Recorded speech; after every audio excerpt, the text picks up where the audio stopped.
Welcome back. On RealCopStoryVideos.com, we have 355 cop stories, 6 minutes to 12, somewhere in there. Covers vice, narcotics, gangs, everything you can think of. A lot of back stuff, a lot of stuff you don't see. There's one about have a feeling because it's one of those things where you think one thing and it actually comes to true. It was about me thinking about Falstaff beer, and then out in the field we encounter Falstaff beer. That was a scary one. It's one of those clairvoyant things that happens once in a while. So look them up. They're all my babies. I love them all. Now we're going to answer question and answers. You want to ask me a question, email me at rsbcopstories@gmail.com. We have over 30 now, and we're doing more and more every week. Okay, here's one of the questions that came in. What was one of your saddest experiences? There's a lot of them. I'll tell one later on about an officer that died on duty with cancer. I'm trying to keep this, trying to mix these questions, but this is a sad one too. We were working at a time where I had like 6 fellow mid-level supervisors and a top step supervisor. And the top step supervisor, I worked with him together when we worked vice, and I worked together with him being undercover in narcotics for a while. Really good guy. Never promoted. Now he's in charge of a bunch of us. And I was on a day off this day, and a lot of things happened that was surprising. I'm playing golf, and I get a call from one of our guys. There's like 6 of us in there. We can't find the boss. I mean, what do you mean you can't find the boss? It was like a Monday or something. He goes, he was supposed to go to his doctor, meet his wife there. He never showed. She went home. We all had take-home cars because we responded to narcotic calls. He's not home, and neither is his take-home car, and she doesn't know where he's supposed to be. He's supposed to be the doctor. Doesn't know where he is. I said, oh man, okay, now here's where somebody like me with someone with not a sense of humor, but kind of knowledgeable in what guys do, because I work with a lot of guys that cheat on their wives. And I said, hey man, there's only 2 reasons why this guy's gone and you can't account for him. 1, he's with his girlfriend, okay, in a motel somewhere, and 2, he's going to kill himself. That's only 2 reasons why someone would not be accountable, and he's got a city ride with him, so he wasn't kidnapped, you know. And the guy goes, man, that's cold. I said, I'm just saying that, you know, I'll come in when I get done here. Let me know. I'm going to be done in a couple hours. I'll come in. But I think he might be out doing something. I don't know. And we all knew, unkept secret, we knew this guy was a womanizer, even though he was married with a couple of kids. So we knew that. So and we all knew that. So we knew that what I was saying was not necessarily a rash thing to say, because he got caught by another agency chasing a prostitute one night. Okay, so he does this. Okay, fine. So meanwhile, his wife called in to the department and called the captain, and he's concerned where he is because he can't find him. He's got a city car and all this other stuff. So they start sending guys out to try to find him. He lives up in against the mountains up there. I won't say where it is because it might expose who he was, but up against the hills, the San Gabriel Mountains. So he sends the units up there. Units go to his house, get the list of places he would go, you know, like for a haircut, lunch, stuff like that. Place he would park in the park. So a lot of guys like myself, to beat traffic, you sit in the park and read a book, or go to a Denny's and buy a soda and read a book in a booth, because you don't want to sit there in LA traffic. There's a lot of, so they're doing that. I get done, I call, and they tell me they found him. Okay. I went, oh, you need me to come in? He go, no, it's over. Well, what they had was, they sent up a helicopter, a special narcotics surveillance helicopter. It's a surveillance helicopter, not one that handles citizen requests for help. This is done only for SWAT, narcotics. A special helicopter has all kinds of cameras and lenses. And he started going up these roads, up the hills, looking for him. And he found the car at a turnout. Okay. He says, pretty sure it's the car. It was a gray Lumina or something. So they called one of the units down on the ground to go investigate, see if that is the car. Wasn't sure if it was, but it looks pretty suspicious. So one of my guys went up there, and I'll talk about him later on. I'm kind of sad about his situation too, one of our fellow supervisors. He pulls up, this is what he told us. I pull up, he can see the helicopter flying around. So I'll check it. Gets out. He's yelling out his name. Okay. Yelling out his name. Shot goes off.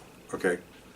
He runs around, there was a dirt mound, runs around the dirt mound, and there he is on the ground. He put the gun in his mouth, and he blew his head off. Okay. So he runs over to him, and he pulls him in his arms, and he's waving at the helicopter, and the helicopter actually comes down and lands on the road, the turnout. And one of the officers jumps out, and they're putting out a call for ambulance, and this guy that found him said, we put a call for an ambulance, but we looked at each other, because they're all cops, and they went, because the back of his head was gone. So, and he bled out right there on the ground. So but you do it just to do it. There's no way you're going to save him. Okay. All right. So a lot of moving parts here. So I hear this, I went, oh my gosh. So So I go to work next day, and in a very dreary and sad environment, we're at work, and here's his desk, and our boss comes in, and nobody's saying anything, and I said, well, you're going to have, you guys do me a favor, clean out his desk, collect the police equipment, the personal equipment, put it in boxes, and we'll make sure his wife gets it and all that. Really sad stuff. Okay, one thing, bad enough when the officers get killed on duty, horrible. But see, one that killed himself, still a horrible. But for the people that survived, a guy that's very selfish when they kill themselves because what do you call it? Collateral damage you leave behind is horrible. So we're all like, 'cause he was a nice guy. Oh my gosh. Okay. So then one of the guys that found him is going through his desk, and he finds HIV and AIDS medicine in there. Okay. So we're like, whoa, And this guy knows a lot of that stuff because he has a friend, I guess, that's got it. So he's explaining to us pretty much what, including our lieutenant, what this means. And we're all going, I know what that means. He has AIDS. Okay, caught AIDS. And so I think he didn't want to go to the doctor for this exam. Turns out the exam was going to tell him he had AIDS, and it will obviously tell his wife, too. Ugh. Anyway, so that's why he did himself, obviously. So that was sad. Funeral came. I was one of the guys, the other guys worked with him, but I had worked with him a lot of years before, so they wanted me to give the eulogy, so I volunteered to give it anyway. So his brother-in-law gave a eulogy, also an officer from Northern California. He gave a very generic eulogy, kind of like reading out of a Bible. Okay, I don't think eulogy should be reading out of the Bible. Eulogy should be talking about the person themselves, from the heart, exactly. He didn't. He was pissed.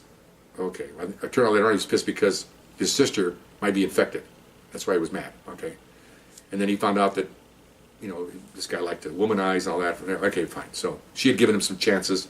She caught him, gave him some chances, and this happened. Okay, so the brother wasn't happy. He was pissed. So I gave the eulogy. I gave from the heart. Good guy he was, family man. This is not a time to trash anyone. This is a time to just take care of the guy, okay? Don't jump on him. Don't pile on, so to speak. Had the funeral. We're at really large Memorial Park.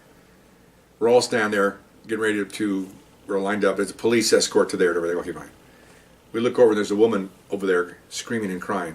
And one of the guys recognized her, and two of my guys ran over there. We're all in uniform. Run over there and took her away. Turns out she was one of his girlfriends. Okay. So she's there. See, a lot of moving parts here, okay? So they took her away. Get her out of there because you got family, fellow officers, police, the captain. It's, everybody's there. Even though it's a suicide, it's still an officer's death, and it's sad. You just can't just ignore it, okay? Okay, so that happened, okay? So, we come back the next day or so, and the guy that found him didn't come to work. And also the guy that found him didn't go to the funeral. And we're pissed off about that, okay? Because what is it, hey, we all work with him. What's going on here? We're all pallbearers and everything. We had no idea. Well, he told the lieutenant why. And so the lieutenant came out and said, you guys were probably wondering why so-and-so didn't go to the funeral. We're going, yeah, what's going on, And most of the time, we're cops, so we have BS meters, and we didn't think he just didn't want to go. We thought there was something was afoot here. Either him and the boss were at odds, or something there. We don't sit there and go, we're detectives. We feel this. We know this. He goes, let me tell you what happened. So here, Lieutenant tells us. When the guy that found him was 9 years old, came home from school, couldn't find his mom, went to the house, and his mom had hung herself from the tree in the backyard. Okay? He cut her down, he held her in his arms, and he yelled it out the whole time. The neighbor heard it, and they called the paramedics. Of course, she was dead by the time she'd been hanging there for a while. So that's why he didn't go. Because this is the second time he had someone in his arms that died in his arms. I think he thought probably when he was 9, they think that she was already dead. But when you're a little kid, you think that, my mom's dying in front of me. That's why I didn't go. So that was interesting. Okay, so then that was sad. He came back after a couple of days. They gave him some time off, and he was fine. He's a really great guy, upbeat guy, and he came back. He didn't, unlike one of the other stories I told you about, one of the guys shot a poor guy, an innocent, at a pursuit. He never came back. The light switched on his police, and he was done. He never came back. But this guy came back, and he was fine. He just needed basically needed us to be around him and say it's fine. It's no big deal. Then a couple days after that, I get a phone call, and it's the brother-in-law. I don't even know this guy. Are you so-and-so? Yeah. Yeah, fine. How you doing? He goes, the family wants you to come over and talk. About what? He goes, well, you're an officer, I'm an officer, and this is a bunch of bullshit, blah, blah, blah. I said, I need to talk about this guy, and he gave his name. He said, my sister wants to talk to him. We're going to talk to you. You're going to come over. I'm going to come over? I said, are you ordering me? He goes, yeah. I said, whoa, slow down, Tiger. I said, first of all, we're both supervisors. Second of all, you don't order me to do anything. You're not my agency, so you are, well, who's your captain? Oh, I'll give you the name of my captain. Here's his extension. Okay, we'll see about that. He's not on the phone now. Well, we'll see about that. I shot right down the hallway to the captain, man. Walk in there, there's an adjutant. Most time you have to get an audience with the captain. Well, he's busy. He's got appointments. I go, I got to see him now. What? I got to see him right now. He goes, oh my gosh, okay, come on in. So we sit down. Good guy, too. He's one of the guys that ultimately promoted me later. So I told him what I told you. He goes, he's ordering you? I said, yeah. He's going to be calling you. He goes, okay. I said, do you want to go? I said, no. I'm not going to go to this family. It's a trap. They want to know what I did with him. Do I know that he had AIDS? Did I go out with him, palling around? Did I chase horses with him? I'm not going to pile on a guy that's dead, for crying out loud. This is ridiculous. He goes, okay, I want you to know because he'll be calling and demanding you to send me. He goes, no, no. He goes, see these? No one demands me anything unless it's above this one. You know. He goes, thank you. He goes, just go back to work. Don't worry about it. Okay, fine. The adjutant told me, shut up, man. He called. I want to talk to Captain so-and-so. This is so-and-so. Okay, calm down. You know, who are you? Okay. And then he put the guy's, I'm going to give you the guy's name, but the adjutant goes, tells me later, I put him on hold and went, hey, that guy, you expect that call from this other guy. He's on the line now and he's yelling at me. Put the line through. I guess they had a little bit of discussion on the phone, and you will order him to come and see me. You will order him to come and see me. It's a personal matter. You can't order. First of all, if it's a professional thing that I did or something, he still can't order me. If it's something I did wrong, this captain is going to talk to me about it, not him. He's not even in our agency, but he wanted to talk to somebody. He wanted a pound of flesh, man. You know. So then, so after that phone call, then I'm in there in the office. I see that we had a long hallway. We could look out and see the long hallway with all these doors. And I didn't know this. I didn't even know he got the conversation. I'm just doing some paperwork. We're boxing up stuff for his wife. Here comes my captain. Dun, dun, dun, dun. Full speed, man. He goes, got the call. What happened? He goes, nothing. You're not going. I told him to go pound sand. He doesn't know what my boss was. Oh, really? I told him, it's COP, Chief of Police. Here's his phone number. You call him. He never called him.